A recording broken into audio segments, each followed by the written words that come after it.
আসসালামু আলাইকুম। আজকে আপনাদেরকে 15 ইঞ্চি চুলাটা আমরা ধরানোর ভিডিও দেখাবো। এই দেখেন কিছু লাকড়ি দিছি, আমরা চিকন চিকন কিছু লাকড়ি দিছি। এটা পরে হচ্ছে এখন আপনাকে একটু কেরোসিন তেল দিতে হবে। জাস্ট একটু কেরোসিন তেল দিলে দ্রুত ধরবে। আপনি কাগজ টাগজ দিয়েও ধরাতে পারবেন, পলিথিন টলিথিন দিয়ে, কিন্তু আপনি একটু কেরোসিন তেল দিলে দ্রুত ধরে। ঠিক আছে, এই কেরোসিন তেল দিলাম। এবার হচ্ছে আমি জাস্ট আগুনটা দেব। এবার আগুনটা দিব, এই যে আমি আগুন দিয়ে দিছি।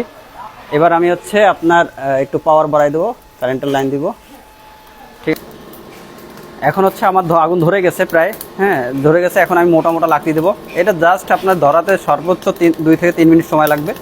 আগুন ধরানোর পরে এবার আমি দেখেন আগুন দিয়ে দিছি। এবার লাকড়ি কিন্তু আপনি যখন চুলা জ্বলবে, আপনার যখন পাতিল থাকবে উপরে, তখন এরকম এইখান থেকে, এখানে গেট দেওয়া আছে, গেটের থেকে আপনার আগুন লাকড়ি দিতে হবে ভিতরে। দাউ দাউ করে জ্বলে উঠছে। এখন এইভাবেই আপনাদের 15 ইঞ্চি চুলাটা আগুন জ্বালাবেন। আগুন জ্বালানোটা কিন্তু একদমই ইজি। প্রথমে কিছু কিছু লাকড়ি দিবেন, তারপর হচ্ছে কেরোসিন তেল দিয়ে আগুন ধরাই দিবেন।